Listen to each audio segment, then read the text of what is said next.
All right, welcome back to part 2 of chapter 49 of vehicle extrication and special rescue.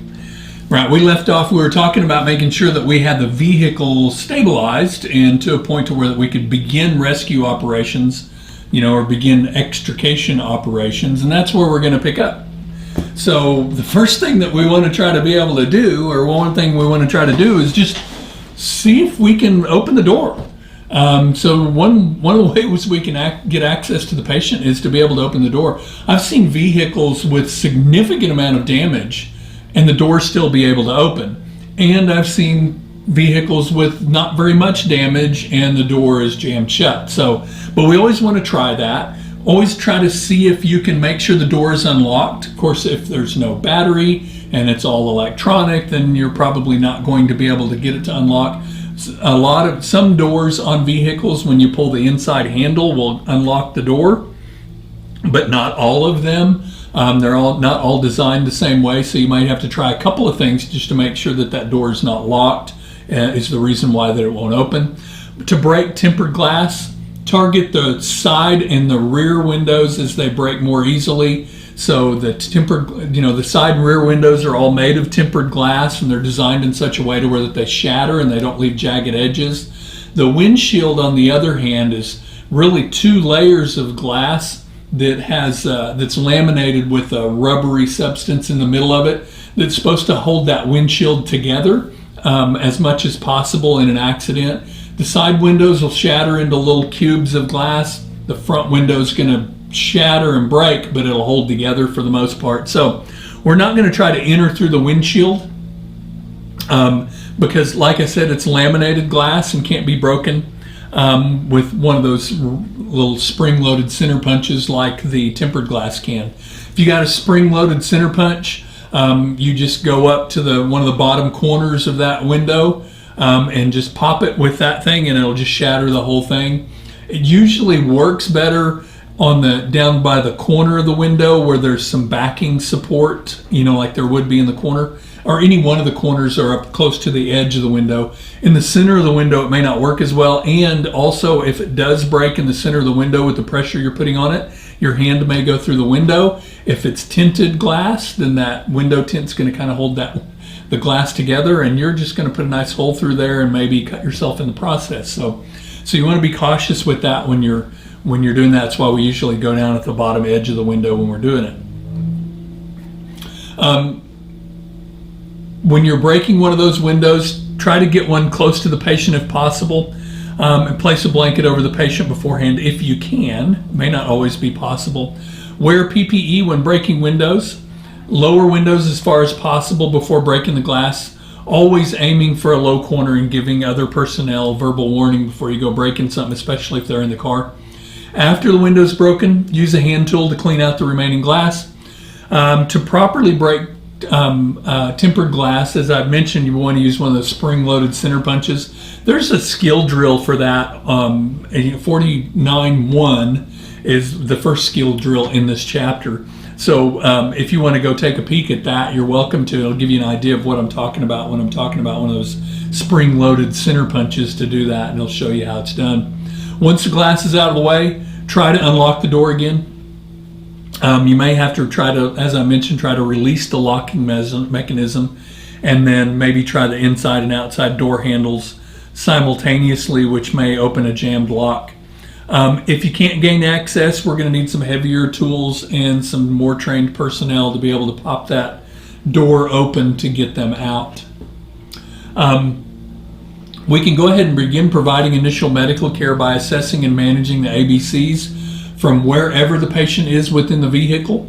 This care should occur simultaneously with the extrication process. So once we gain access to that vehicle, we can go ahead and start managing the ABCs and doing some of those things while we're there.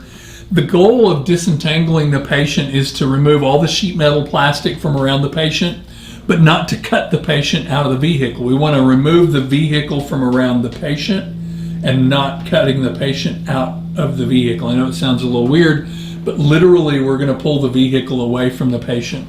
There's several ways that the trained personnel can do this, so we'll leave that up to them to decide the best course of action. But realize many of these vehicles are made with lots of plastics and those kinds of things that, when we put chains and we start pulling on them, they kind of break down and they don't always move like we expect them to move. So we need to be vigilant when it comes to watching our patient and keeping an eye out for them, especially if they're entrapped. They have the dash sitting on their legs and that kind of stuff, and we're trying to pull that car open. Continuously assess the situation, and this involves performing lots of those procedures necessary to disentangle the patient. The order of procedures will be determined by the specifics of the incident. So whoever's in command of that incident, whoever the lead person is on that and this running the tools and doing the extrication, is going to kind of decide the direction of that, but they may want input from you as well. The patient should be protected before being disentangled, so make sure the patient knows what's being done. Throw a blanket over them, that kind of stuff, and if you do that, make sure you're under the blanket with them so it protects you as well, but you can also still communicate with the patient. Once that disentanglement process starts, there'll be a lot of noises, bangs and clattering and all that stuff. You should warn your patient about all that before it happens. That way it's not a big surprise to them and they're not quite as startled about what is going on. Be sure to identify the potential for any undeployed airbags. No modern airbag system is mechanically deployed. So instead, it's going to be a computer that's going to force that airbag to deploy. So it's a computer generated thing that's going to cause that to deploy. However, the computer in these vehicles may retain power for 30 to 40 minutes after the vehicle's power is cut. Airbag systems are designed not to self-deploy after a crash, but a damaged system might still deploy. So oftentimes the fire department will take measures to help protect the patient if that airbag in front of them or near them hasn't deployed. They have some special devices or straps, chains, those kinds of things that can prevent that airbag from deploying and causing further damage if it, surprisingly deploys on us. Remember that an airbag deployed during a crash presents no safety hazards for the rescuers. All the dust and smoke and all that thing from the airbag is just the powder that's packed in that airbag to keep it from sticking together so that it deploys properly. If it didn't deploy, fire department's going to disconnect the battery and allow the airbag capacitor to discharge. Hopefully there will be enough time for that, but they may also take some other measures to keep the airbag from deploying. But regardless, if that airbag hasn't deployed, make sure you don't place any objects between the patient and the undeployed airbag, such as, any number of things that you might, think is a good place to place it. Avoid cutting the steering wheel if the airbag has not deployed. And then stay clear of the deployment area of airbags for other restraint systems. This used to be a pretty straightforward thing when the only airbags we had was in the steering wheel and in the dash in front of the passenger side, in front of the passenger on the passenger side of the dash. Now there's airbags everywhere in the vehicles. There's side curtain airbags, airbags that come out of the seats of the cars and those kinds of things. So there could be the potential for other airbags to be deployed in that vehicle post-accident. Doesn't happen very often, but it can happen, and it's something that we need to be prepared for and be thinking about. Displacing the seat is one of the things that we can do to help relieve pressure on the driver and provides rescuers a little more room to work. But realize when we slide that seat back, we wind up putting the patient further back behind the B-post. So we wind up moving their body, their torso further behind the B-post. So that B-post may actually need to be taken out as well. Not a big deal, but it should be part of the planning process. Of course, we're going to begin with the simplest steps for putting the seat back. We can slide the seat back and lean it back, and of course, we're going to want to make sure we immobilize the patient's spine. For manual seats, we'll just use the releasing lever to adjust that seat and move it back. For electronically operated seats, check to see if there's power to it. If they've disconnected the battery already, you're not going to have power. So that might be an issue where you're just going to have to deal with the seat where it's at if you don't have power. if they don't work, if you can't get that seat to move, you may just have to work with that seat the way that it is, or they may have to manually displace that seat by cutting the mechanisms or cutting the track that it sets in using some of the tools that they have at their disposal. Removing the windshield can allow for a better communication, and sometimes they'll pull that windshield out in order to flip the roof or do some other procedure on the vehicle. So they may actually remove that windshield. So they have a trained technical rescuer that can remove that windshield, and they may use a glass handsaw or something along those lines in order to cut that glass and to remove that windshield. Removing the roof allows for equipment to be passed into the vehicle to the rescuer. This increases the space for medical care and disentanglement. It also helps to reduce the feeling of panic in the confined space that the patient may be feeling. Removing the roof is also a large exit route, and it can lead to improved air circulation within the vehicle, which may be good or bad depending on the time of year. If it's extremely cold outside, it may not be so great, or if the sun's right overhead and it's really hot, it's going to warm things up. So it can have its good and bad points to it. This process, of course, is essential for the protection of the patient and the rescuer inside the vehicle, getting that roof out of the way so that we can see everything inside of the car is going to be really, really helpful, and will keep everybody safer. Displacing the dashboard.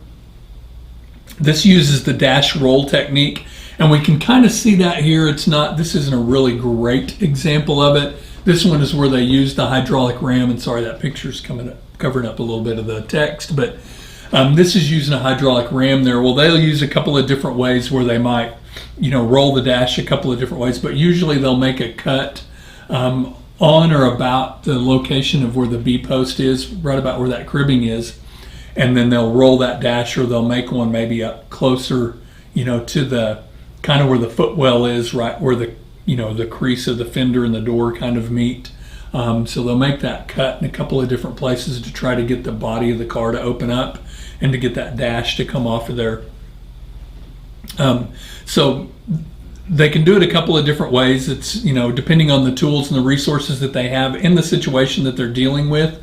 The problem with this particular one that we're looking at in this picture, if that ram has to stay there, it's going to make it a little bit more difficult with extricating, and it creates another hazard for the extrication process as well that we need to be cautious of in case that ram slips or moves or does something like that while we're in the process of extricating somebody, especially if somebody's kind of in the way of where everything would roll back to. Of course, cribbing is going to help maintain the opening created by the tools. So ideally that cribbing is going to kind of keep it open, but it's not a guarantee.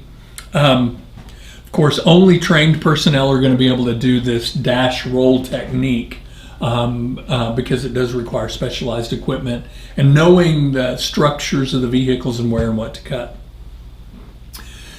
Some other issues that we might run into, such as confined spaces. These are locations that are surrounded by a structure not designed for continuous occupancy.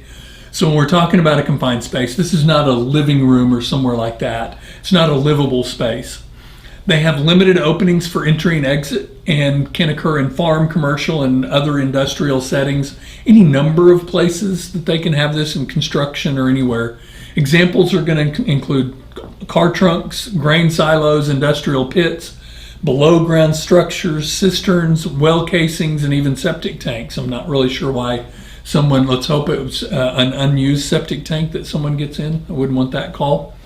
Limited ventilation in confined spaces presents special hazards as well, because depending on what that container was designed to hold, for instance a septic tank, the fumes would be noxious and survival would be very, very limited. Technical rescue teams will oftentimes use air sampling monitors to check the atmosphere before making any kind of entry. There is a high risk of fire and explosion in some confined spaces because of flammable mixtures that may be trapped in those areas. There is also the potential for stored electrical energy in confined spaces as well. So safety must be considered before entering any confined space. If you're not trained to enter a confined space, you should absolutely not enter that space. Oxygen deficiency and poisonous gases should be of high concern. Things such as hydrogen sulfide, which is an odorless, toxic, flammable gas found in swamps, standing water, sewers, volcanic gases, and wells, has a pungent odor. Carbon monoxide is a colorless and odorless gas.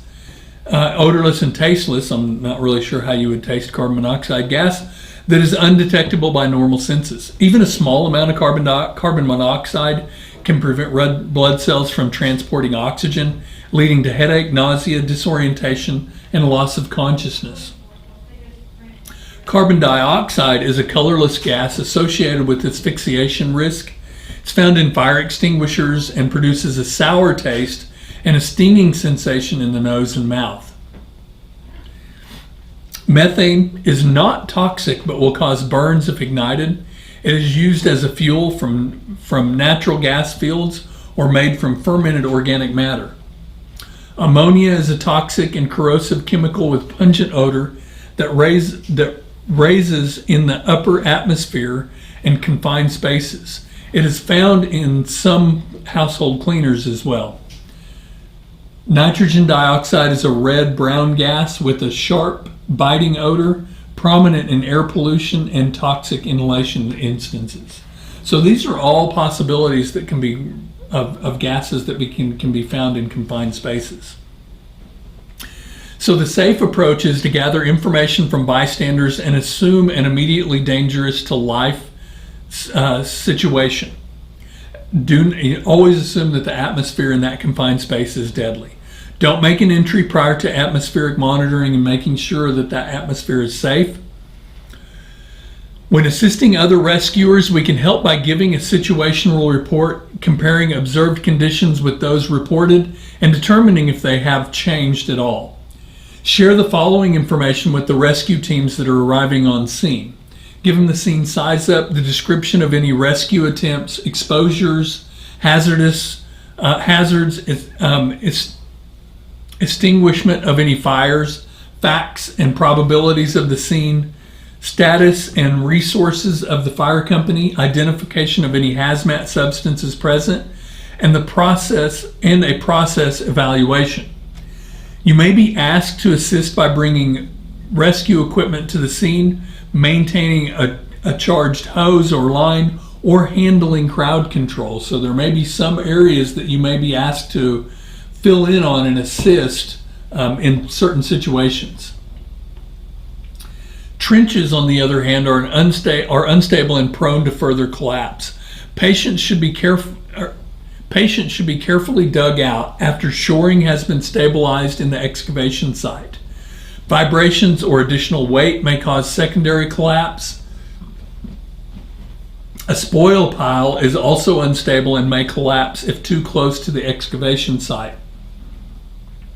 Safe removal from trenches requires a special rescue team. So when approaching a trench, there's a safe approach to the trench incident involves staying away from the edges of the site. Shut off all heavy equipment so that it doesn't cause further vibration. Stop or divert nearby traffic if needed. Prioritize personal safety. Let the trapped person know that a rescue team is on the way. And then size up the scene and determine the location of the trapped patients. Water rescues are an expectation for almost all EMS departments. The rescue sites are going to vary, ranging from small streams to oceans or even a swimming pool. So there's a large variety of water rescues that may need to take place. For self-rescue techniques in fast-moving water, adopt the self-rescue position. In the self-rescue position, roll into a face-up, arched position, keeping your lower back higher than your feet, keeping feet together in the direction of travel with arms to the side. And tuck your chin to protect your head and face. Keep your toes above the surface to help prevent feet from getting snagged, and use your hands to help change direction. This is kind of one of them deals when you're just along for the ride. This will kind of help you sustain that, for as long as possible, and kind of keep you from the risk of getting entangled. With cold water rescues, we're talking about temperatures less than 98.6 degrees. This will cause hypothermia, which can quickly lead to unconsciousness and death. Keep your head and face above the water and assume the heat escape lessening position, which helps keep heat to the core of the body and minimizes movement. In a group, victims should huddle together. In water colder than 70 degrees, patients may benefit from the cold protective response, where heat is conducted from the body to the water, and hypothermia can protect vital organs from a lack of oxygen. There are cases where people have been trapped under the water under cold water, 40 and 50 degree water for up to 15 minutes, where they've been resuscitated because of that hypothermic response that the body has, where it kind of goes into that hypothermic state. Some other instances that could be problematic is the most common is in swift water rescue scenario, involves people driving a vehicle through flood waters. The vehicle can get swept away, and a special danger is presented by difficulty in determining the water depth. Special hazards of surface water rescues include the hydraulics that are created by moving water, and strainers, objects such as trees and debris that gets caught up into these as well. And you kind of see an idea of the hydraulics there, where the water's washing over a low-headed dam, and it's creating that circular motion in the water that can trap objects and people in those. Dams and hydroelectric sites pose hazards. The dam height is not indicative of the level of danger, and currents may trap victims or rescuers within that area where those hydraulics kind of take over. Of course, when we're rescuing somebody, we always want to take that safe approach and wear the appropriate personal protective equipment, including an approved certified Type 3 personal flotation device anytime you're within 10 feet of water, and shoes with good traction. Do not exceed your level of training and resources. Keep bystanders from attempting to do rescue efforts. Use the reach, throw, and go approach. Reach to attempt to reach out to an object. Throw if reaching out fails. Throw an object if other means fail. Row out to the drowning person in a small boat or canoe, and then go into the water to save the victim at the last resort. So reach, you're going to try to reach. If that don't work, try to throw them a rope. If that don't work, try to row out to them. If that don't work and is a last-ditch effort, go in the water and try to save them. There is specialized equipment that is used for ice rescues, such as ladders that distribute the rescuer's weight on ice-covered water. Special flotation devices and rescue suits are available, and ice rescues require specialized training in order to be a part of those. Recovery situations occur when the victim is not visible in the water upon arrival at the site. Recovery requires trained personnel with equipment including snorkels, masks, and scuba gear. Using a grappling hook as a last resort in recovery situations is oftentimes used in lakes and ponds and those kinds of places when divers are unable to locate the victim. Spinal injuries and submersion incidents may be complicated. Submersion incidents may be complicated by spinal fractures or other spinal cord injuries. When a spinal injury is suspected, the neck must be protected while the patient is in the water. To properly stabilize a suspected spinal injury in the water, refer to the second skill drill in Chapter 49, and it'll give you an idea of how to do that. However, water rescues is a specialized skill, and you need to make sure that you're properly trained in order to be able to do those. Rope rescues include low angle and high angle operations. Low angle operations are for ground slopes less than 35 degrees where the ground provides primary support and the rope provides secondary support. Low angle operations are usually necessary when adequate footing is not present. And then of course rope can be used to help raise or lower basket stretchers in those situations. The rope can be controlled through a belay where it is fed to climbers to protect against falls, relying on the angle of the operations, which can sometimes dangerously cause weight to shift. However, when the angle is more severe, climbers may descend by rappelling. Scrambling across between hill climbing and rock climbing can be used to ascend rocky surfaces and ridges. Steep angle or high angle operations involve ground slopes between 35 and 60 degrees, requiring specialized equipment and training. For example, steep angle operations might be of an off-road car accident where rescuers need ropes and harnesses to access the crash site.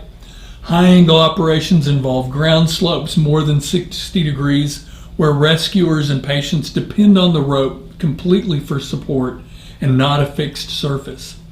Use high angle rescue techniques only when other means of raising and lowering are unavailable, as these rescues are demanding and very dangerous. Make sure you take time to set up your equipment properly whenever we're doing a rope rescue. Stay clear of the area below the patient and move bystanders out of the way as necessary. Wilderness and search rescues. A search and rescue mission has two parts. Search, which is we're looking for the lost persons, and rescue is the removal of the patient from the hostile environment once they've been found. Many situations require wilderness search and rescue, such as small children wandering off or becoming lost, older adults with dementia who forget where they are and going on, and where they are going and become lost, or people hiking or engaging in other outdoor activities. Be aware that the terrain and the environmental factors may vary, and extrication time is oftentimes variable. And those environmental factors can change. Not only can they vary, but they can change as you move into different areas of the search area. The terrain hazards are going to include things like cliffs, steep slopes, caves, wells, mines, avalanches, rivers, streams, valleys, beaches, rock slides, and probably a little bit of poison ivy. Bring drinking water, food, suitable clothing, and personal protective equipment. Use handheld strobe lights for additional visibility, and be aware of your physical limitations at all times. So when we're doing a lost person search and rescue, the standard protocol involves a search base with an ambulance. We want to make sure that we have our equipment prepared ahead of time, including a backboard and other patient immobilization equipment that we might need. Monitor progress via radio tuned to a search frequency. Use relatives at the scene to obtain relevant medical information about the patient that we're looking for.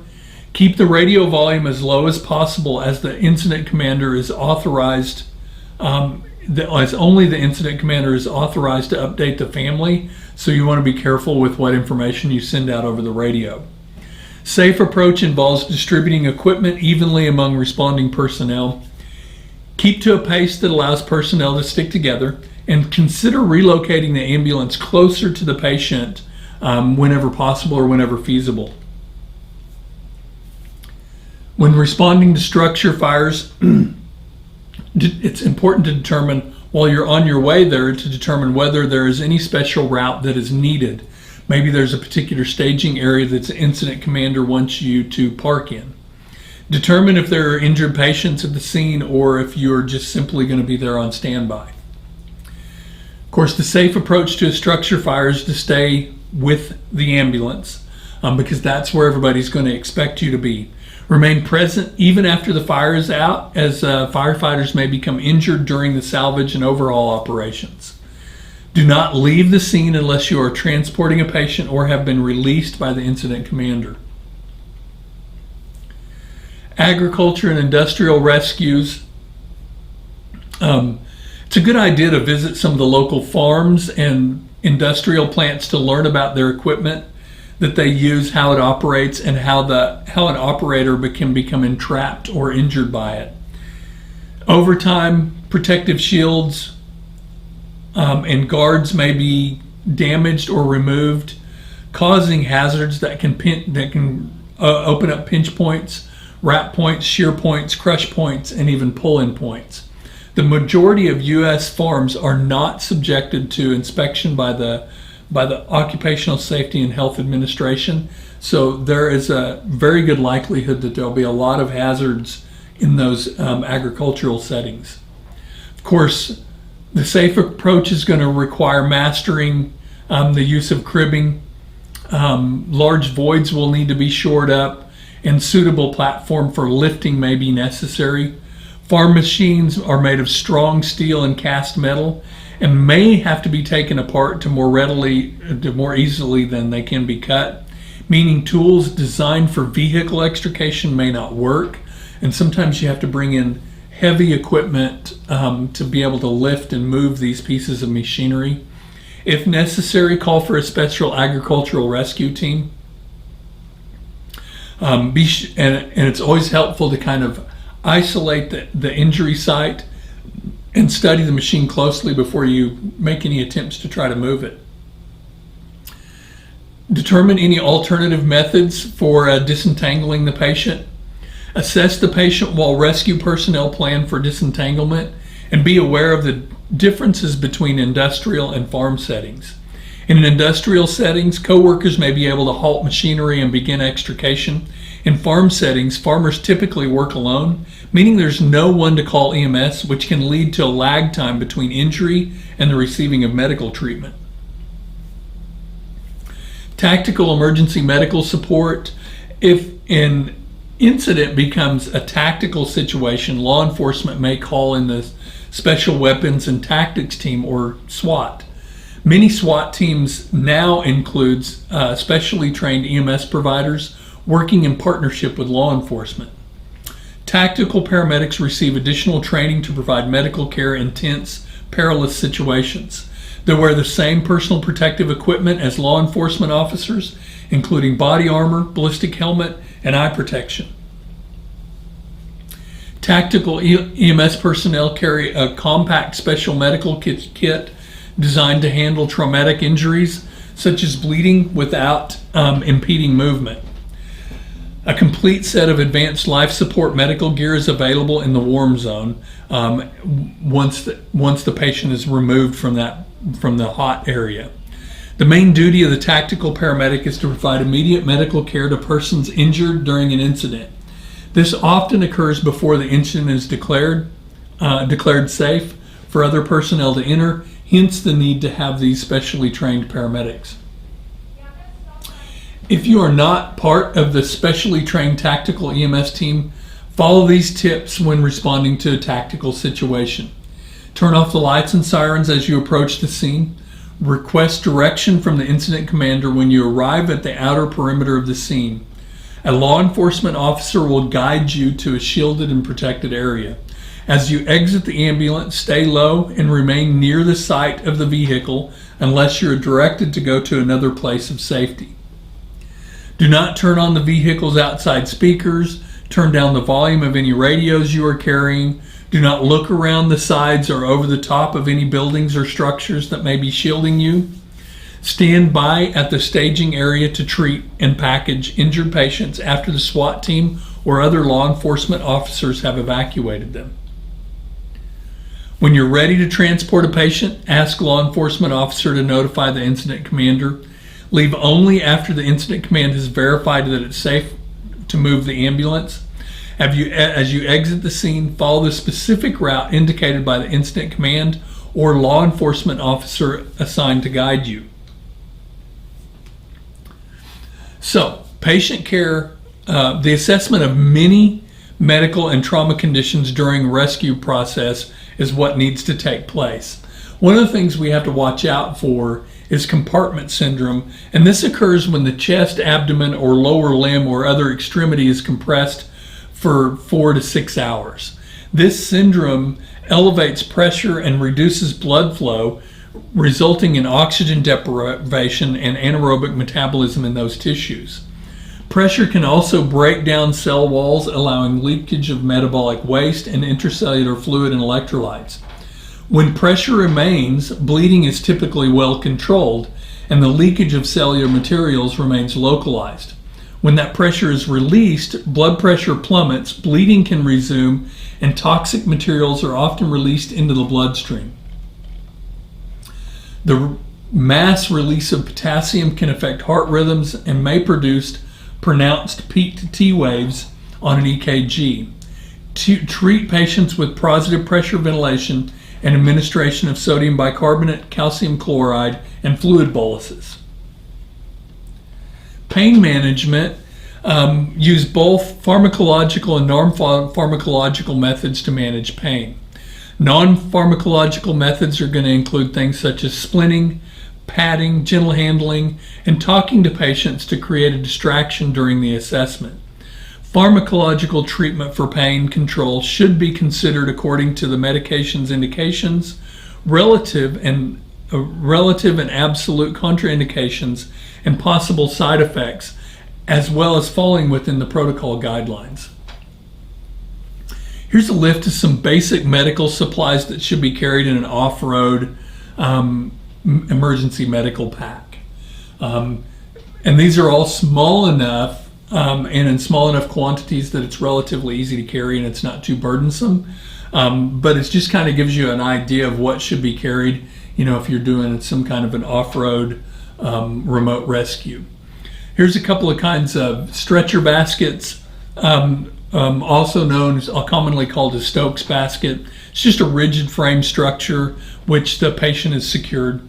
There's two types that exist. There's the wire, which is a rigid metal frame with something like chicken wire mesh attached to it, which is the most common type. And then the plastic or fiberglass basket, which has a steel or aluminum frame, and then a rigid plastic or fiberglass basket. Both types are available as 1 or 2 piece units. Wire basket is more suitable for water rescue and helicopter hoist situations. Plastic and fiberglass is more suitable for most other evacuation types. Similarities between these types include wheel device to facilitate movement over trails and lower level debris, and minimal or no belts or straps as packaging systems are used instead. The goal of these packaging systems is to secure the patient's pelvis to the basket, so we want to keep them in place. Patients with fractured pelvises will experience a great amount of pain from basket packaging, so secure them to a full body vacuum mattress instead. Patients requiring spinal motion restriction should be placed in a KED, and place the patient in a KED instead of on the backboard. When packaging a patient, consider all of their needs.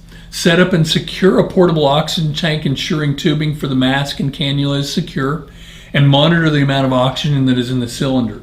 Maintain your IV lines, avoid gravity feed system if possible, where you want to use more of a pressure infuser for your IVs.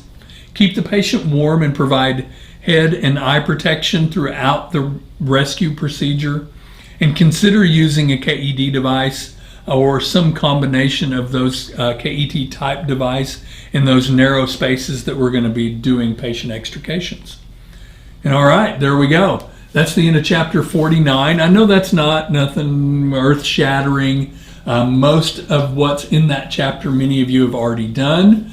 So it should just serve as a nice little refresher for you.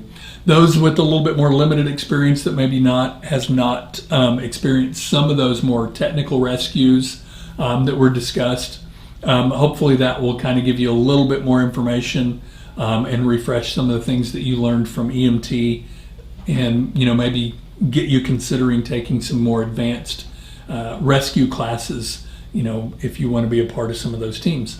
All right, see you back at chapter 50.